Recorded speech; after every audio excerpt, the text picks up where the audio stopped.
Dollar Brain, formerly known as your mom, and today we have a special guest. It is Cam, also known as the Nerdy Media Man. Say hi, Cam. Hello. Oh, they love I gotta say, you gotta update your amenities here. I had to take a shit in the hole before I got out here. you. Well, you know what? I've been complaining about the plumbing in the studio for like months, and I will tell you right now that they will not fix this shit. They keep saying, "Who the fuck are you? Why are you here? Why are you, like having a studio audience here?" They don't listen to me. They're not gonna fucking listen. Simple as that. Mm-hmm. Anyway, the audience is cardboard. Yeah, you know what? I had to don't fuck with me, man. I had to get all that shit out of the fucking dumpster myself. I had to get it out of the dumpster myself. It was a fucking pain in the ass. Anyway, so you're the creator of a little show. We'll call it a little show called for your constipation. Is that it? That was actually the working title that I released to the public. They didn't really move on that, so I had to change it. Oh, okay. So what is the actual name of your show?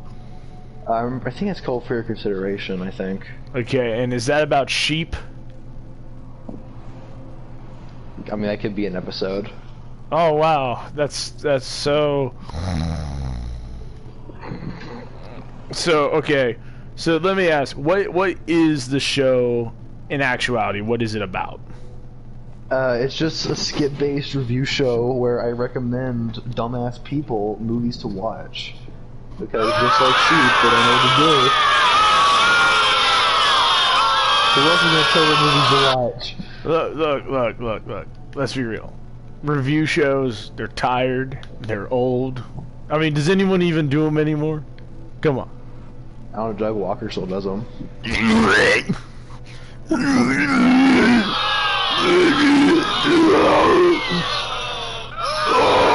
Why do you do this to me? Anyway.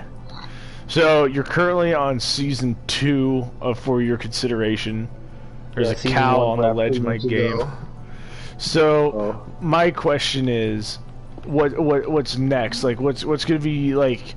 Is the show gonna go in any new directions, plot twists? Are we gonna get some reviews of some classic movies or more shit from like the more recent like era? It's gonna be more skit based. I kind of want there to be reoccurring characters, which is always a goal of mine. Oh, I see. I'm mostly reviewing movies no one's ever heard of. Maybe some little bit mainstream movies, like I did review Night of the Living Dead. Ah. Now, my question is, what do you think is going to be the most difficult film that you'll ever review? Don't tell me when I said this, but I am thinking of doing a review of Perfect Blue. I hear... That is a very multi-layered movie. I did hear that is, the favorite film of one particular former guest and watcher, Jason Michael Thomas, also known as Crazy Creature Van. Yeah, apparently it's his favorite movie of all time. He loves it. Oh, really? Then he'll be really happy for this episode. Speaking of Jason Michael Thomas, I hear that back when good old Mr. Michael Thomas was, my guest, he claimed that you and him were in the middle of feud. And you know what? Let's ask the audience real quick. What did they think about, good old JMT? What's your opinion, guys? Come on. Oh no. Yeah, they're shit. Yeah, apparently you guys were in a feud, but I heard a rumor that you guys are actually trying to patch things up, or maybe one of you is trying to patch things up. What's going on there? I think Jason is just trying to play the old Hannibal Lecter card and try and catch me. I don't know what he wants to catch me doing, but I'm not going to let him catch me doing anything. I see. Do you think it has anything to do with, like, you know, that he misses you, or that maybe he's trying to rekindle an old friendship, or maybe he's just afraid of dying alone? Like, what do you... to be the Will Graham to Jason's Hannibal Lecter, I really think Jason is a lonely man, and I think he'll do anything to rekindle any form of relationship he had. I see. So let me get this straight. You guys were once friends. That's correct. And now you guys are mortal enemies, or at least at one point, because there was a point where he hated you. Correct? I think he still does hate me. I mean, that's a possibility. Okay, so do you think Jason will ever be a guest star on For Your Consideration? I have my ideas. I have a backlog. I have a file of possible things I would like to do. Let's see here. Of course, you'll have a visual cameo in a couple, but a speaking cameo, maybe. So, when it comes to For Your Consideration, what do you think? Is there a movie that you straight up refuse to review? Is there a movie, no matter if it ever got requested over and over and over again, do you think there's a movie that you would just refuse to review? I'm not sure if there was like a really bad story behind it, but like I don't know. It just depends on personal preference. Like if I like the movie, if I don't like it, it's not going to be featured. Like, I'm sorry. Like, maybe my favorite movie of all time. I don't know if I could ever do a review of that movie. It'd be pretty hard. Is it your favorite movie of all time, Pink Flamingo? Yeah, it's a good. Yeah, I like that movie a lot, actually. It's a very favorite movie of all time. Everyone should watch it. It's a family-friendly movie, actually. Now, my question is, what is your opinion on the film Spaghetti Man? It's a cult classic masterpiece that won all the Oscars the year it came out. Amazing. And I can't wait to see him in the MCU. Of course. We all want him in the MCU. We all think that, you know, that he's great. Oh, it's starting to rain in my game. Oh shit, we got a comment. Hold on. Well, let's see what it says. Since we are live streaming Late Night Crapshow, we have a live studio audience and another live audience. I see. Seems that we have ourselves a bit of a heckler, or a bit of a psycho. Look who it is. It's the infamous Not Jason. I don't think our audience knows who Not Jason is. Well, I'm glad to tell. So Not Jason is a mysterious internet profile that appeared not too long ago on the internet. It seems that he's still commenting. It seems that he is obsessed with Cameron, particularly hating Cameron. Like he really hates Cameron to an extreme degree. I've seen him be targeted by this individual quite often. Yeah. So, you know, we're not really sure who he is. But we have our suspicions. You know, it's just, what the hell is this? Oh yeah, this is the weird house that you and Tyler built on my old Minecraft map. The fucking, like, Vincent Price, Roger Corman house. Right. He's still commenting. At least I think he is. Let's check. Okay, it says here I got a third comment. So all the comments read so far: stop stream, stop now, Cam leave now, spelled wrong, of course. How'd they spell my name wrong? Oh no, they spelled leave wrong. Spelled what wrong? Leave. Oh, leave. Oh, okay. So that's really bizarre.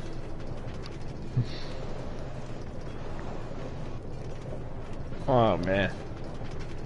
Oh, I got another comment. Bad cam, bad cam, bad cam. Ooh.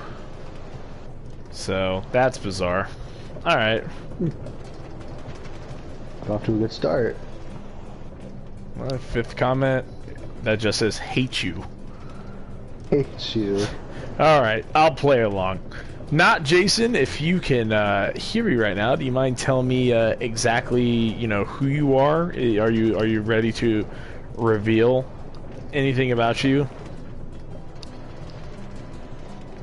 Yeah, I mean, this guy has been targeting Cameron for a while now. Really abusing the guy, really. Oh, let's see here. 6 comment. I'm hurt deep. I can't go to sleep without, you know. Okay, he says no. Oh, really? Did he spell that right? Yeah, he spelled no right. Amazingly. Oh. So that's really bizarre. You sure you're not like someone we know? Oh, hold on. I'm not Jason. Okay. Jason. I'm not entirely convinced on that. So, you know. Man, I don't know what to think about all this. So basically what started I want to say a couple weeks, was it a couple weeks or a month ago when this all started? I'd say a couple months ago. Okay, a couple months ago, a mysterious individual decided to start commenting on a bunch of, on Cameron's, videos. Usually, you know, saying horrible, mean stuff. Very hurtful. Very hurtful stuff where it was just him talking about how much he hates Cameron, how much he wants Cameron to die, how much he wants Cameron to get off the internet, blah blah blah blah blah, and we still don't know who this guy is, but like I said, I mean, you know, it can't be Jason. After all, the guy's name is not Jason. Yeah. So clearly it can't be Jason. Yeah. But I guess we'll never know. So I don't know. I hear that you're a big fan of the shitty anime Lupin the Third. Yes, yeah, very shitty. No one really likes it that much except me, like, bound on my toes. So, in your opinion, what do you think of the state of Lupin today? I think it's I think it's the best it's ever been. Like, we're getting Blu-ray releases out the booty hole. We're getting theatrical releases. Lupin for the First made a fuck ton of money. Didn't get nominated for anything. That's okay. I can cry later. So I say that was actually a good movie. Yeah, we're in a good place right now. Man. For Lupin. And how do you think it compares against the newest anime released by Netflix, Shaman King, which is actually a remake of an anime that came out, I want to say, in like 2002. That came out in like in the late 90s, I think.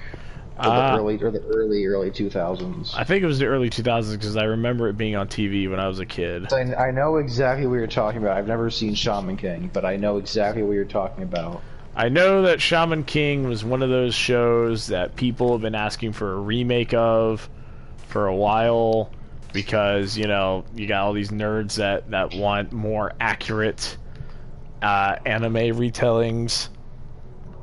No one ever really wants to set up Lupin now, do they? You know, but I think that's also because Lupin just keeps going. But also, I feel like a more manga-accurate Lupin would not do well. Yeah. So I wonder what the general anime audience, or just general people in general, think of general manga Lupin. He's kind of a shithead.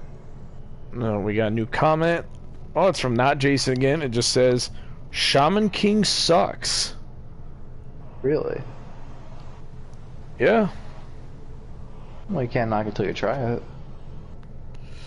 I mean, shit. Huh. I don't... This guy is so toxic. Yeah, I know. Like, you know, he's just cutting that path of destruction. Maybe we can get the real Jason Michael Thomas in here. See if on the show. Maybe and get him to finally clarify what is going on. But other than that, you know, like I watched the first episode of the new Shaman King, and what I think was really surprising about it was the fact that they actually got the old voice cast from like the English voice cast. Yeah, the English voice cast from the old 4Kids dub back. Oh, like they managed to track them down. Yeah, I'm sure they went to the old abandoned 4Kids warehouse, you know, and they found them all like huddled in a corner eating rats. They found them like chained to the basement. Yeah, yeah. Audience, what do you guys think about, you know, good old fashioned 4Kids, huh? Oh, come on. They weren't that bad. Come on. Oh, jeez. I mean, granted, you know, you're right. They did Pokemon. Keep in mind, 4Kids started, I think I remember this right, 4Kids started as a hot tub selling company and then actually evolved into an... I don't know how you change your business model that much.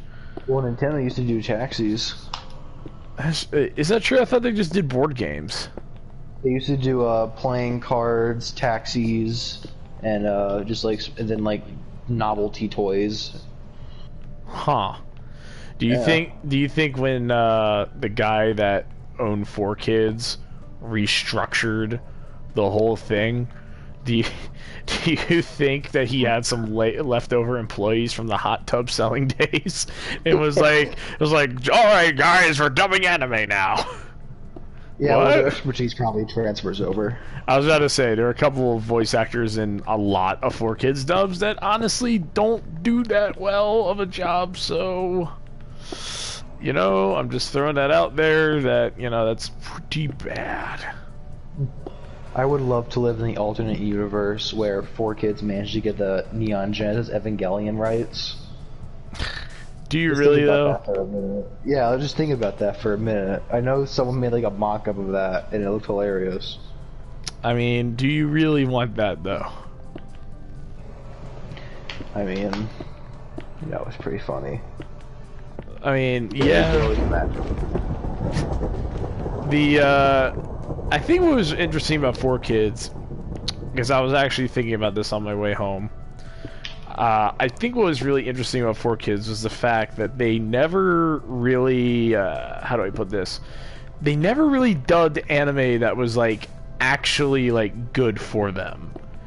You know, like, they could have been something great if they stuck specifically with, like, anime that was made just for kids. But for some reason, they always, like, you know, for example, like One Piece. Yeah, it's like a pretty, like, not tame for kids show. Like, One Piece is pretty wacky and goofy, but it's got, like, a lot of elements that are not kid-friendly.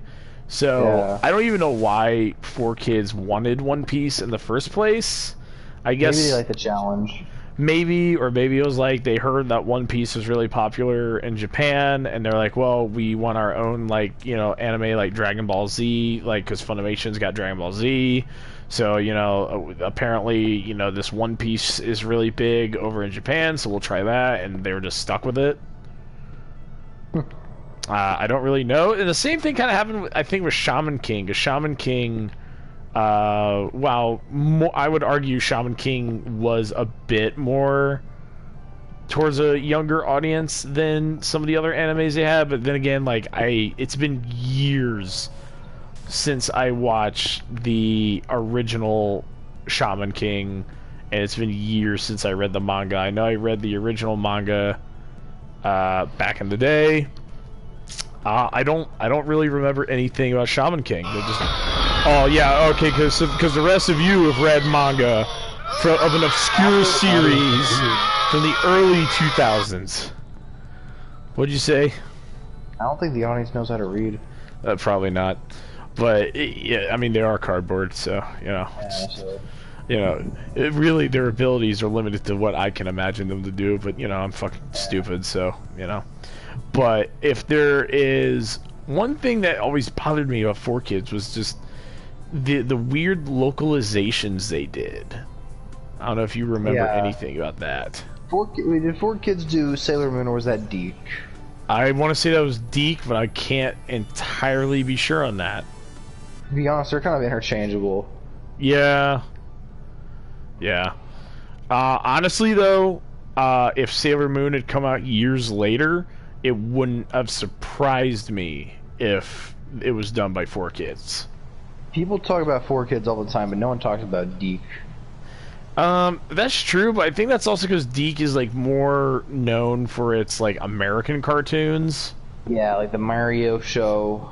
Right. Zelda. Because honestly, like, I'm not really sure. I'm not really sure, other than that, like, what... I mean, like, obviously they did, like, Inspector Gadget, and the Super Mario show, and, wasn't that meant to be, like, a failed Lupin pilot? That was, because Inspector Gadget was originally supposed to be, like, Lupin the 8th or something like that. Oh, it wasn't in that universe that happened, for real. Right, and they didn't want to waste the assets and the time and the animation team, so they're like, alright, let's make another show, and it just kind of became Inspector Gadget. I think it worked out for the best. Yeah, I mean, we got that awesome episode where Inspector Gadget met the Mario Brothers. Yeah. Actually, that Mario Brothers show had a surprising amount of, like, guest stars. Yeah, it had Roddy Piper, whatever his name is. Yeah, the guy from They Live. And he threatened to murder the Mario Brothers. Sounds something like he would do.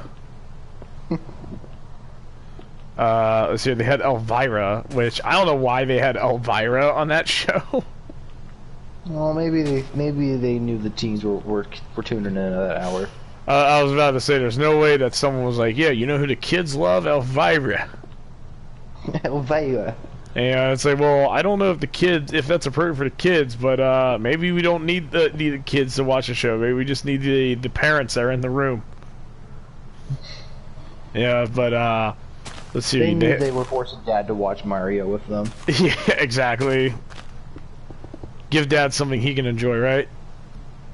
Yeah. But you know, and speaking of which, Elvira has had like a weird comeback as of late.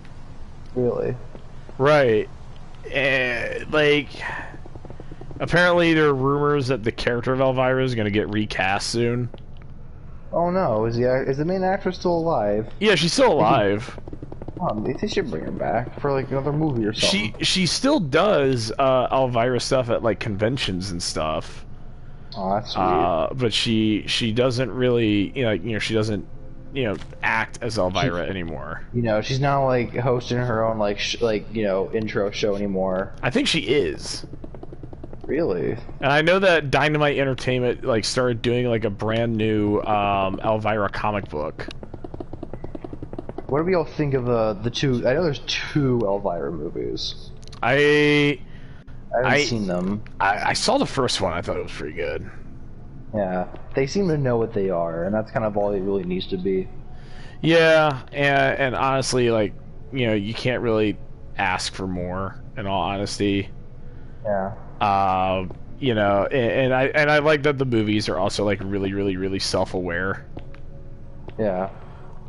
Which is really funny, adds to like a whole another level of like screwed up for Elvira, in all honesty.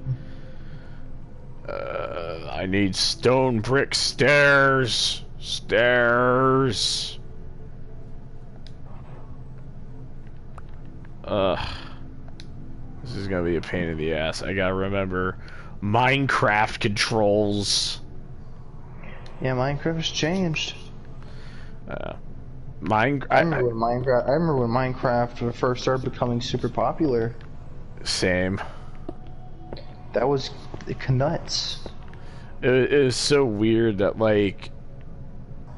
because I remember when it was first like shown and people were talking about it, like this stupid game that has graphics from like Nintendo 64 era, and now it's like one of the most popular games ever made.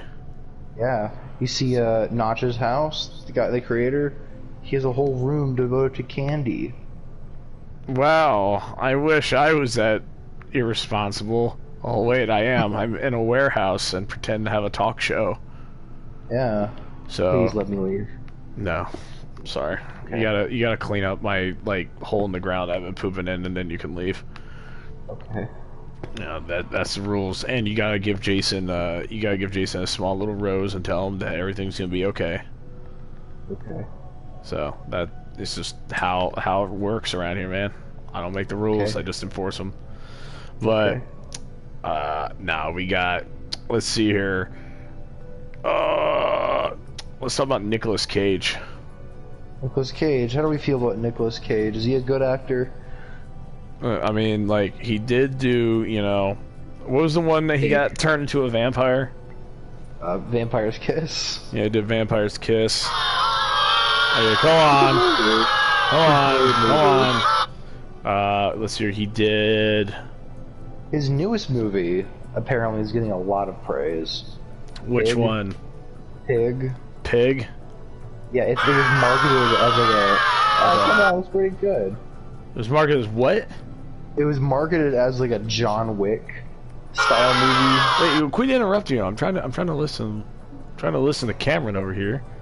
And everybody's doing... Okay, so it was a John Wick like movie. It was marketed as it because no one likes John Wick. I mean, these guys are picky. I swear to God. Let's see here. Nicolas Cage. He was also in Con Air. You know that? Yeah, the one with the bunny in the box. Isn't that your most favorite and least favorite Nicolas Cage movie? Yeah, it's both my favorite and least favorite Nicolas Cage movie. Why is it your least favorite Nicolas Cage movie? Alright, so let me tell you the story of a webcomic called Homestuck. Oh my God. So 12 years ago, a comic started online for something called Homestuck. And Homestuck, ew, there's a scary face in this mansion I found in Minecraft. Anyway, so the thing about Homestuck was that it's the story of a guy named John Egbert, who basically he loves really bad movies, and all of his favorite movies star Nicolas Cage. And and an ongoing joke in the series is the fact that John really loves the movie Con Air for some reason. He really loves the movie. He makes references to it left, right, and center. He thinks it's one of the greatest movies ever made, and often makes jokes about the whole, put the bunny in the box. And that quote is said so many times, and John himself quotes numerous movies that Nicolas Cage was in, but Con Air is the one that gets the most attention, apparently. Really?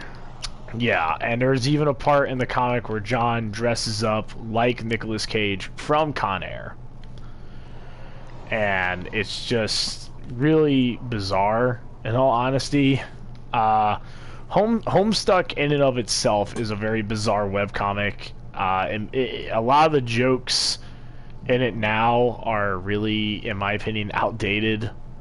For example, there are a lot of Bill Cosby jokes in Homestuck, and that obviously hasn't aged well.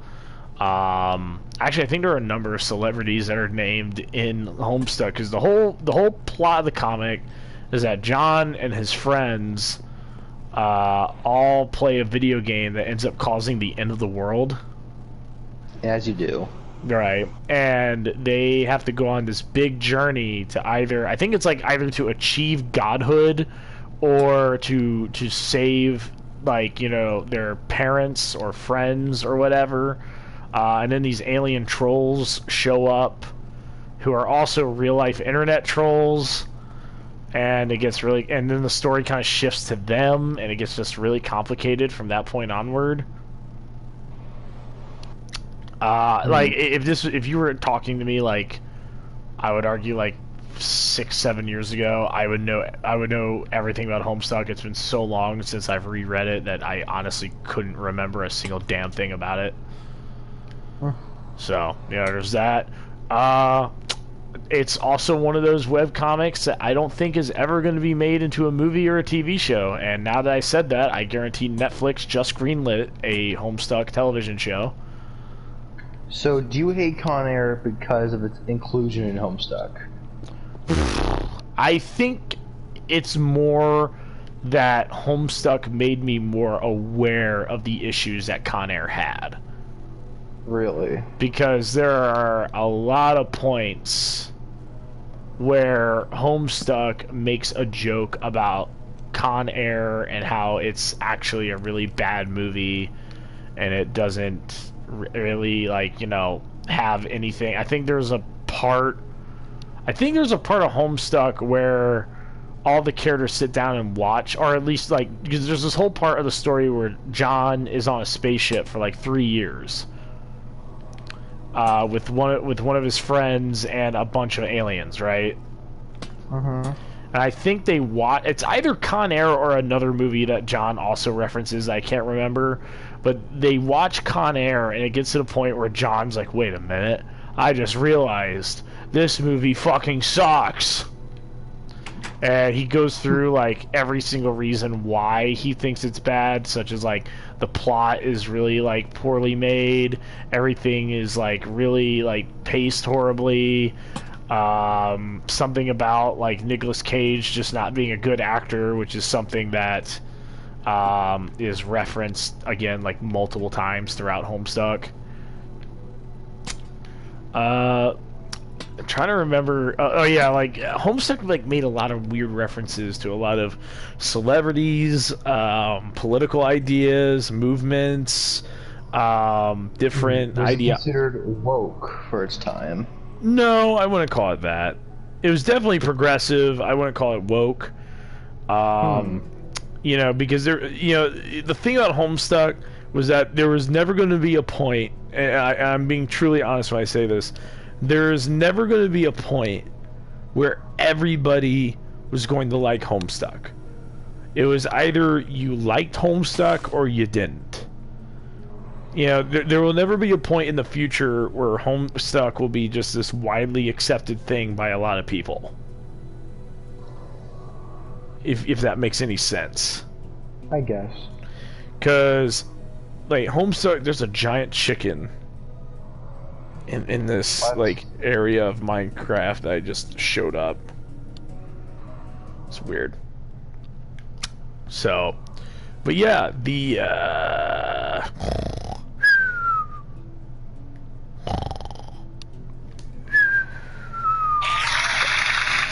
I'm awake. Okay, sorry. Shit. So, okay, so you had Homestuck, and that kind of convinced me that Con Air was bad, and then I think it was also that I watched Con Air, and I thought Con Air was just, I don't know, I was like, it's okay. Like, I think, honestly, I only watched it for the meme, you know? So what makes it your favorite Nicolas Cage movie? Why do you love it so much, then? I think it's because, one, because of my old connection with Homestuck, I liked it, and two, because at one point I thought it was hilarious. Like, the part where he, like, I think it's like Dave Chappelle, he kicks Dave Chappelle out of an airplane. Oh my god. And, like, Dave Chappelle, falls, and, like, you got that old couple, they're like, I'm not gonna ask for directions. Ask for directions, Marty! And then this fucking, like corpse just falls out of the sky and just splatters all over their car. So, it's so funny. And then, like, just the amount of escalation of action, and what I mean by that is something I love in action movies where, like, it starts out fairly normal, and then, like, it keeps escalating until it gets to the point of, like, borderline fantasy. So, like, the whole thing with Con Air, if you don't know the plot of Con Air, Nicolas Cage plays a former Marine. He plays a former Marine who basically gets sentenced to prison for, I think, like 10 years or something. Yeah. And on the day that he's supposed to be released, he has to be transferred via airplane to another place. He has to go in the air full of a plane of cons, yes.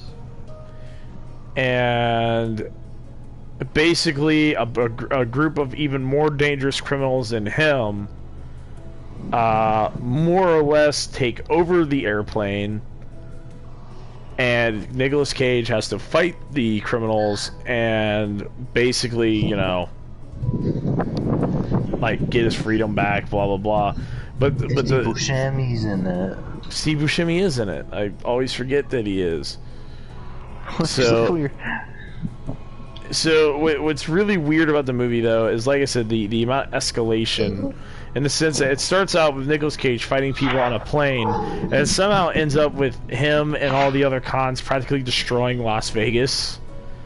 Because they end up on the ground, and, like, the main bad guy, Nicolas Cage, are, like, fighting each other. they end up fighting each other on the fucking ground, and they steal like a fire truck, and they like ram it through a bunch of shit. Oh, we got a new comment. Not Jason says Con Air, best movie, spelled Moovee. I mean, to each their own, bud. I mean, it kind of looks pretty cool. I haven't seen it. It's all right.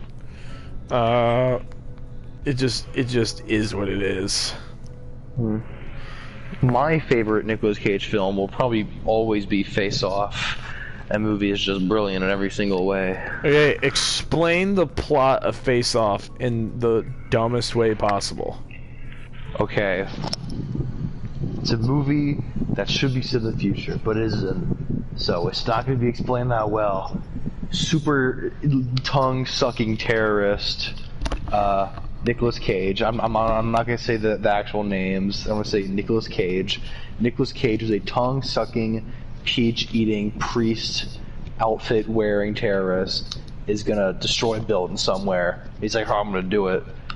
But then he gets taken out by his arch rival and lover, John Travolta, whose son was murdered by Nicolas Cage. Okay. And we've caught Nicolas Cage, but we got to find the bomb he's planted. So they do an ultra foolproof, never before done, that will not end horribly, Face Off, where they take the face of Nicolas Cage and put him on John Travolta, and they put microchips in his throat so he sounds exactly like him. So he goes to the prison with magnet boots to find his brother, who knows where the bomb is. But meanwhile, Nicolas Cage gets John Travolta's face. He becomes John Travolta. It destroys all the evidence, but somehow it was not supposed to go wrong. I don't know how it went wrong. There wasn't even a guard in his hospital room. So let's say, don't you think that the people that are behind this operation would be like, all right, you see that guy? He is not the real person that he looks like. Okay, we put the other guy's face on his body. Just trust us on this. There were only 4 people who knew it. There were only 4 people who knew. You figured they would have told everyone like involved in like the operation and everything, so that they didn't like screw everything up. So after he gets to the prison with Magna boots, he finds where the bomb is, but he's rumbled by a Nicolas Cage as John Travolta. So he's like, you're just gonna rot in prison now. I'm gonna take my brother with me. So he leaves there, breaks out, and then they start the Face Off, where they try and kill each other for the next hour and a half. There's Christianity, there's doves, there's Nicolas Cage as John Travolta almost sexually assaulting John Travolta's daughter, but he doesn't, thank God. And lots of little boys in the movie. They caress faces. Ever seen Thinner? Thinner, isn't that the Stephen King movie where? Yeah, you know the part where they have where the gypsy puts the curse on the man. Yes. Yeah, they pretty much do that with the faces. Like John Travolta does that to his son. Just slides his fingers, his whole big meaty hand down his face. Ew. And that's their thing. And I'm like, oh my God, stop, John, stop touching that boy. Good thing Nicolas Cage killed him. Nicolas Cage is actually the good guy. So wait. Nicolas Cage is a good guy, but he was the bad guy. Yeah, because he shot John Travolta's kid. He saved him from having his dad like touch his face with his big meaty hands and going, "See there." Now, if I remember correctly, I heard from Jason Michael Thomas that your favorite movie was Die Hard. You know, I'm inclined to agree. Apparently, your favorite movie is Die Hard. I don't know what evidence he has on that, but Die Hard is my favorite movie. My favorite video game, though, to switch gears, so one of my favorite things is Sonic Heroes. Sonic Heroes! That's from Big the Cat, right? Yeah, I mean, yeah, he is technically in it. Yeah. I love that guy. So the question is, what is the current relationship with you and Jason? Like, what devolved so quickly? Well, hopefully not Jason still watching. Me and Jason have formed a, as he calls, uneasy alliance. Okay. Mostly just use that an opportunity just to try and hang out with me, even though I don't want him to. Alright. And we've entered a uneasy alliance where we're teaming up. Apparently we're talking again. We're having fun, I guess. Well, I guess he is. He probably thinks he is. But yeah, the gang is sort of back together. No, and, to take on not Jason. We do that sometimes. Oh shit! Hold on, we got a new comment. It's from not Jason. It just says, "Shut up, Cam." All right then. Okay. Well, he's very man of few words. Indeedly doodah. So that's very bizarre. Let's see here. Okay, so what is your favorite horror film, and why? Favorite horror is probably The Shining. Okay, and why? The TV miniseries The Shining, of course. Get out. But no, I do love the movie The Shining. It's a great movie. It's still very scary. It's got good atmosphere, good sound design, good acting.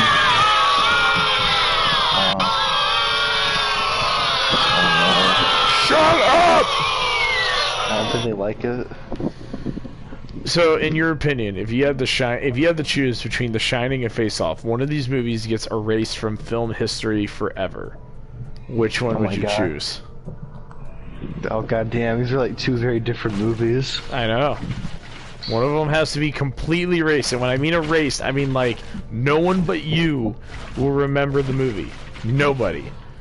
Well, if all evidence of the movie will be completely erased from any database ever, and all physical copies will just evaporate into dust. How about this?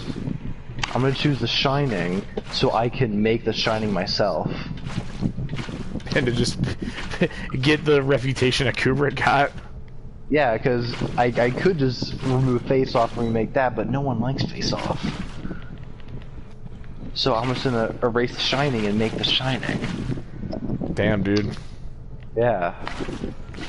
You got some real evil up in that fucking big head of yours.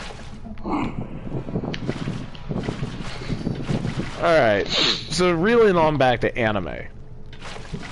What animes are you currently watching right now? Like, what animes are you on? What are you excited for?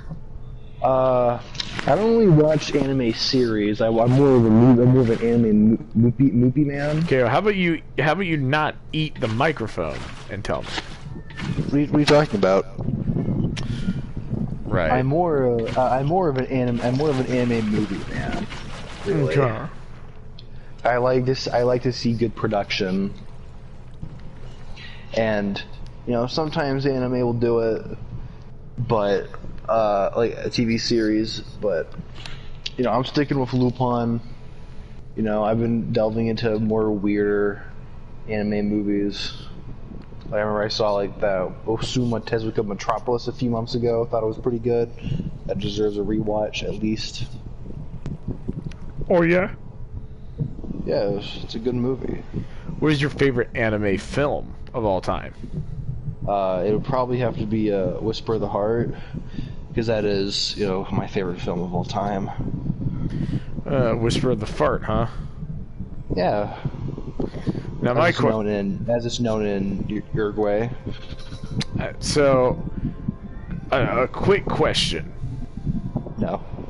What is your favorite Lupin movie? It's either Castle Cagliostro or the first. I can't decide. They're both very good movies. I was gonna say those are two very drastically different Lupin films when you think about it. They really represent the different times Lupin was in at that time. Which is weird since Lupin the Third, the First takes place in '68. Yeah. I am a fan of Jigen's Gravestone. You know, the fact that it's 51 minutes makes it very watchable. You know, I think all movies should be 51 minutes. I got a soft spot for Babylon. I think Mamo is a work of art. Do you actually think Mamo is a work of art? I really do. It's a good movie. I see. Yeah. Watch the Italian dub. It's good.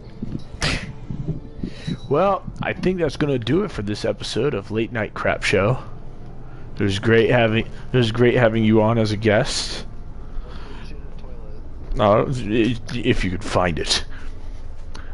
And good night, everybody.